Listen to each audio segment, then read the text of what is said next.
ಪ್ರಾಪಂಚಿಕ ಬದುಕಿನಲ್ಲಿ ಮಾನವನ ನಿಜವಾದ ಕರ್ತವ್ಯಗಳೇನು? ಜೀವನದಲ್ಲಿ ಸಮಚಿತ್ತತೆಯನ್ನು ಬೆಳೆಸಿಕೊಳ್ಳಬೇಕಾದ ಬಗೆ ಹೇಗೆ?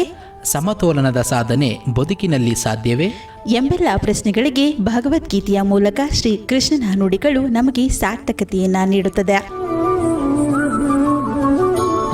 ಬನ್ನಿ, ಈ ಗೀತೆಯ ಸಾರವನ್ನು ತಿಳಿಯೋಣ. ಶ್ರೀಮತಿ ನಾಗಶ್ರೀ ತ್ಯಾಗರಾಜ್ರವರ ಧ್ವನಿಯಲ್ಲಿ ಗೀತ ಸುನಾದ ಕಾರ್ಯಕ್ರಮ ತಪ್ಪದೆ ಕೇಳಿ.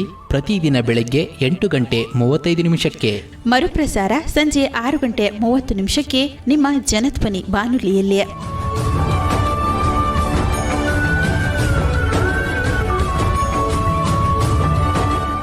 ಓಂ ಶ್ರೀ ಕೃಷ್ಣ ಪರಬ್ರಹ್ಮಣೇ ನಮಃ. ಶ್ರೀಮದ್ಭಗವದ್ಗೀತಾ. ಜನಧ್ವನಿಯ ಸಮಸ್ತ ಶ್ರೀಕೃಷ್ಣನ ಭಕ್ತರಿಗೆ ನಮಸ್ಕಾರಗಳು. ಗೀತಾ ಸುನಾದದ ಇಂದಿನ ಕಾರ್ಯಕ್ರಮದಲ್ಲಿ ನಾವು ಭಗವದ್ಗೀತೆಯ 6ನೇ ಅಧ್ಯಾಯವಾಗಿರುವ ಧ್ಯಾನ ಯೋಗದ 22 ಮತ್ತು 23ನೆಯ ಶ್ಲೋಕದ ಬಗ್ಗೆ ತಿಳಿದುಕೊಳ್ಳೋಣ. ಆ ಶ್ಲೋಕ ಇಂತಿದೆ: ಯಂ ಲಬ್ಧ್ವಾ ಚಾಪರಂ ಲಾಭಂ ಮನ್ಯತೆ ನಾಧಿಕಂ ತತಃ ಯಸ್ಮಿನ್ ಸ್ಥಿತೋ ನ ದುಃಖೇನ ಗುರುಣಾಪಿ ವಿಚಾಲ್ಯತೆ ತಂ ವಿದ್ಯಾತ್ ದುಃಖ ಸಂಯೋಗಂ ವಿಯೋಗಂ ಯೋಗ ಸಂಜ್ಞಿತಂ ಸ ನಿಶ್ಚಯೇನ ಯೋಕ್ತವ್ಯೋ ಯೋಗೋ ನಿರ್ವಿಣ್ಣ ಚೇತಸಃ. ಈ 2 ಶ್ಲೋಕದ ಅರ್ಥವನ್ನ ಕೃಷ್ಣ ಹೀಗೆ ತಿಳಿಸ್ತಾ ಇದ್ದಾನೆ: ಯಾವುದನ್ನು ಪಡೆದು ಬೇರೆ ಲಾಭವನ್ನು ಅದಕ್ಕಿಂತ ಮೇಲೆಣಿಸುವುದಿಲ್ಲವೋ, ಯಾವುದರಲ್ಲಿದ್ದುಕೊಂಡು ಮಹತ್ತಾದ ದುಃಖದಿಂದಲೂ ಚಲಿಸದೆ ಇರುವನೋ, ದುಃಖ ಸಂಬಂಧವನ್ನು ದೂರ ಮಾಡುವ ಇದನ್ನು ಯೋಗವೆಂದು ಅರಿಯಬೇಕು. ಅಂತಹ ಯೋಗವನ್ನು ನಿಶ್ಚಯವಾದ ಮತ್ತು ಉತ್ಸಾಹಪೂರಿತವಾದ ಮನಸ್ಸಿನಿಂದ ಮಾಡಬೇಕು ಎಂಬ ಮಾತನ್ನ ಇಲ್ಲಿ ಕೃಷ್ಣ ತಿಳಿಸ್ತಾ ಇದ್ದಾನೆ. ಆ ಮೂಲಕ ಒಬ್ಬ ಯೋಗಿಯ ಮತ್ತು ಧ್ಯಾನಿಯ ಒಂದು ಸ್ವಭಾವ ಹೇಗಿರಬೇಕು ಅನ್ನೋದನ್ನ ಕೃಷ್ಣ ಇಲ್ಲಿ ತಿಳಿಸ್ತಾ ಇರುವಂಥದ್ದು. ಭಗವಂತನ ಆಧಾರದ ಮೇಲೆ ನಿಂತಿದ್ದರೆ ತತ್ವದಿಂದ ಚಲಿಸುವುದಿಲ್ಲ. ಅಂದರೆ ಧ್ಯಾನದಲ್ಲಿರುವಾಗ ಮನಸ್ಸು ಆ ಪರಮಾತ್ಮನಲ್ಲಿಯೇ ನೆಲೆಸಿರ್ತದೆ. ಯಾವಾಗ ಪರಮಾತ್ಮನಲ್ಲಿ ನೆಲೆಸಿರುವುದೋ ಆಗ ಈ ಪ್ರಪಂಚದ ದ್ವಂದ್ವ ಅನುಭವಗಳು ಇನ್ನು ಮೇಲೆ ಅವನ ಸ್ವಾಸ್ಥ್ಯಕ್ಕೆ ಭಂಗ ತಾರುವುದಿಲ್ಲ. ಕಂಬವನ್ನ ಹಿಡಿದುಕೊಂಡು ಹುಡುಗ ಸುತ್ತುತ್ತಿದ್ದರೆ ಹೇಗೆ ಬೀಳೋದಿಲ್ವೋ ಹಾಗೆ ಭಗವಂತನನ್ನ ಹಿಡಿದುಕೊಂಡವನು ಇನ್ನು ಮೇಲೆ ಈ ಪ್ರಪಂಚಕ್ಕೆ ಬೀಳೋದಿಲ್ಲ. ಸಾಧಾರಣ ಮನೆಗಳನ್ನ ಕ್ಷಣಕಾಲದಲ್ಲಿ ಪುಡಿ ಪುಡಿ ಮಾಡಬಲ್ಲಂತಹ ಭೂಕಂಪ ಹೇಗೆ ಆಕಾಶದಲ್ಲಿರುವುದನ್ನ ಏನೂ ಮಾಡಲಾರದೋ, ಅದರಂತೆಯೇ ಭಗವಂತನನ್ನ ಬಿಗಿಯಾಗಿ ಹಿಡಿದವನು ಈ ಪ್ರಪಂಚದ ಘಟನೆಗಳಿಂದ ವಿಚಲಿತನಾಗುವುದಿಲ್ಲ. ಅದನ್ನ ಪಡೆದರೆ ಬೇರೆ ಲಾಭವನ್ನ ಅದಕ್ಕಿಂತ ಹೆಚ್ಚು ಅಂತ ಕೂಡ ಅನ್ನುವುದಿಲ್ಲ. ಭಗವಂತನನ್ನ ರುಚಿ ನೋಡಿದವನಿಗೆ ಈ ಪ್ರಪಂಚ ಸಪ್ಪೆಯಾಗಿ ಕಾಣುತ್ತೆ. ಇಂದ್ರ ಪದವಿಯನ್ನ ಲೆಕ್ಕಿಸನು ಅವನು. ಈ ಜೀವನದಲ್ಲಿ ಬುದ್ಧಿಜೀವಿಗೆ ಬಹಳ ಪ್ರಿಯವಾದುದು ಯೋಗಿಗೆ ಕಸಕ್ಕಿಂತ ಕಡೆಯಾಗುವುದು. ಶ್ರೀ ಚೈತನ್ಯನ ಶಿಷ್ಯನೊಬ್ಬ ಒಂದು ಸ್ಥಳದಲ್ಲಿ ತಪಸ್ಸು ಮಾಡ್ತಿದ್ದ. ಯಾರೋ ಹಲವು ಮಕ್ಕಳನ್ನ ಪಡೆದು ಹೊಟ್ಟೆಗಿಲ್ಲದೆ ಅಲಿಯುತ್ತಾ ಇದ್ದವನು ಅವನ ಬಳಿಗೆ ಬಂದು ತನಗೆ ಏನಾದರೂ ಕೊಡಬೇಕು, ದಾರಿದ್ರ್ಯದಿಂದ ಪಾರಾಗುವುದಕ್ಕೆ ಅಂಥೇಳಿ ಕೇಳ್ಕೊಳ್ತಾನೆ. ಚೈತನ್ಯನ ಶಿಷ್ಯ ನದಿ ತೀರದಲ್ಲಿರ್ತಾನೆ. ಬಂದವನಿಗೆ ಸ್ವಲ್ಪ ಅಲಕ್ಷ್ಯದಿಂದ ಅಲ್ಲೊಂದು ಮೆಟ್ಟಿಲಿನ ಬಿರುಕು ಇದೆಯಲ್ಲ, ಅಲ್ಲಿ ಹೋಗಿ ನೋಡು, ನಿನಗೆ ದೊಡ್ಡದೊಂದು ರತ್ನ ಸಿಕ್ಕುತ್ತೆ ಅಂತ ಹೇಳಿ ಕಳಿಸ್ತಾನೆ. ಆಗ ಅಲ್ಲಿ ಹೋಗಿ ಹುಡುಕಿ ನೋಡಿದಾಗ ಅಲ್ಲೊಂದು ಅನರ್ಘ್ಯವಾದ ದೊಡ್ಡ ರತ್ನ ಕಾಣುತ್ತೆ. ಅದನ್ನು ತೆಗೆದುಕೊಂಡು ಹೋಗು ಅಂತೇಳಿ ಹೇಳುವಾಗ ಆ ಯೋಗಿಗೆ ಮತ್ತೇನೋ ಒಂದಷ್ಟು ಅಸಡ್ಡೆಯಿಂದ ನೋಡುವಂತೆ ಮಾಡಿದ ಆ ಅನರ್ಘ್ಯ ವಸ್ತು ಸಿಕ್ಕಿರಬೇಕು ಅಂತ ಹೇಳಿ ಪುನಃ ಅವನ ಹತ್ತಿರ ಬಂದು ಕೇಳ್ತಾನೆ. ಈ ಅನರ್ಘ್ಯ ರತ್ನವನ್ನೇ ಕೆಲಸಕ್ಕೆ ಬಾರದ ಕಲ್ಲಿನಂತೆ ನೋಡುವುದೇ ನೀನು ನೋಡ್ತಾ ಇದೀಯಾ ಅಂತಂದ್ರೆ, ನಿನಗೆ ಈ ಕಲ್ಲಿಗಿಂತ ಶ್ರೇಷ್ಠವಾದದ್ದು ಮತ್ಯಾವುದೋ ಇರಬೇಕಲ್ವಾ ಅಂತ ಹೇಳಿ ಕೇಳ್ತಾನೆ. ಅದೇ ಭಕ್ತನ ಭಗವತ್ ಪ್ರೇಮ.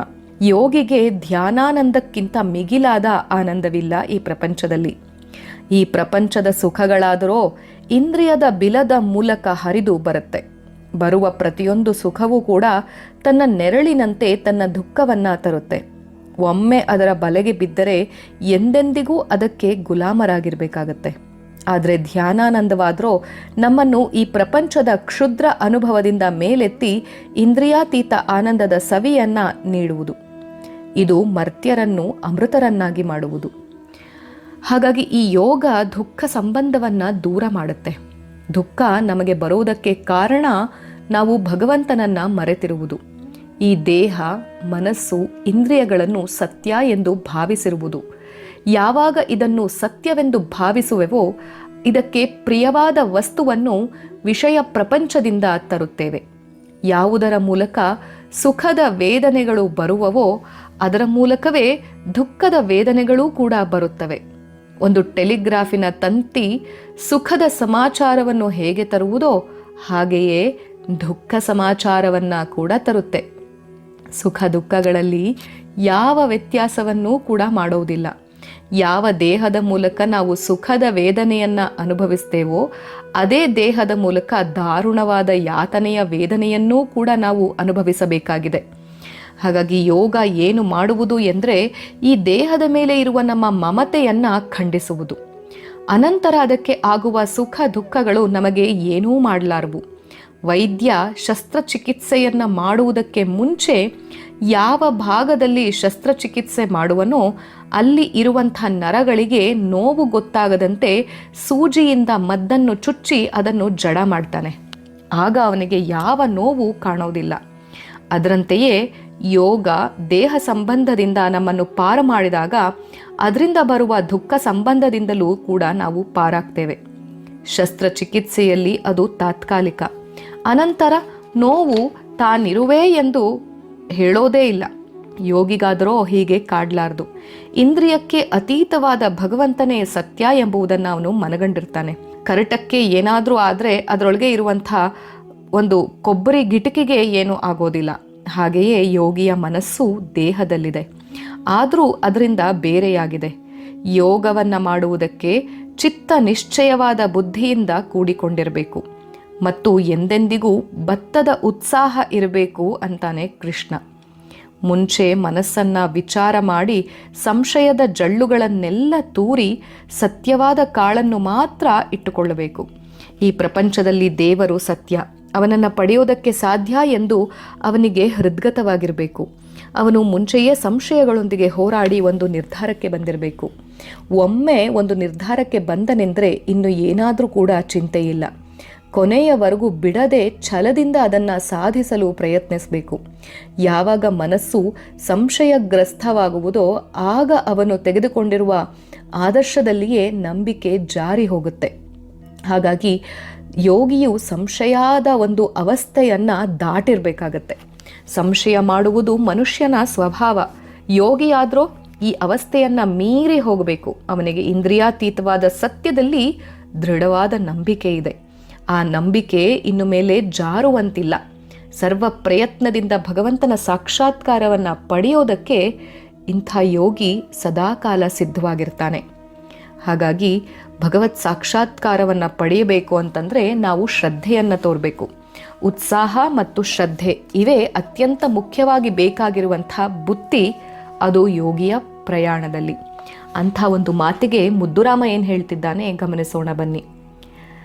ಈ ನಮ್ಮ ಬಾಳೊಂದು ನಿತ್ಯ ಕಲಿಯುವ ಶಾಲೆ, ಈ ನಮ್ಮ ಬಾಳೊಂದು ನಿತ್ಯ ಕಲಿಯುವ ಶಾಲೆ, ಒಪ್ಪಿಗಿಂತಧಿಕ ತಪ್ಪನರಿವುದರಿಂದ, ಒಪ್ಪಿಗಿಂತಧಿಕ ತಪ್ಪನರಿವುದರಿಂದ, ನಮ್ಮ ನರಿತರೆ ನಾವು ಇದೆ ಶಾಂತಿ ಎದೆಯಲ್ಲಿ, ನಮ್ಮ ನರಿತರೆ ನಾವು ಇದೆ ಶಾಂತಿ ಎದೆಯಲ್ಲಿ, ತತ್ವವೆಂದರೆ ಗೆಲುವು ಮುದ್ದು ರಾಮ, ತತ್ವವೆಂದರೆ ಗೆಲುವು ಮುದ್ದು ರಾಮ. ಹಾಗಾಗಿ ಈ ನಮ್ಮ ಬಾಳು ನಿತ್ಯವೂ ಕಲಿಯುವಂಥ ಒಂದು ಶಾಲೆ ಇದ್ದಂತೆ. ಒಪ್ಪಿಗೆ ಆಗುವುದಕ್ಕಿಂತಲೂ ತಪ್ಪುಗಳಿಂದ ಅರಿಯುವುದೇ ಹೆಚ್ಚು. ಹಾಗಾಗಿ ಅದನ್ನ ಮೂಲಕ ನಾವು ನಮ್ಮನ್ನು ಅರಿತರೆ ಶಾಂತಿ ಎದೆಯಲ್ಲಿ ತಾನಾಗಿಯೇ ಮೂಡುತ್ತೆ. ಅಂಥ ಎಲ್ಲ ಶಾಂತಿಗೆ ನಾವು ಪಾಲಿಸುವಂಥ ತತ್ವಗಳೇ ನಮಗೆ ಆದರ್ಶ. ಅಂಥ ತತ್ವಗಳಿಂದಲೇ ನಮಗೆ ಗೆಲುವು ಕೂಡ. ಅಂತಹ ತತ್ವಗಳೆಡೆಗೆ ನಮ್ಮ ಚಿಂತನೆಯನ್ನು ಹರಿಸೋಣ. ಸರ್ವಂ ಶ್ರೀ ಕೃಷ್ಣಾರ್ಪಣಮಸ್ತು. ಶ್ರೀ ಗುರುಭ್ಯೋ ನಮಃ. ಹರಿ ಓಂ.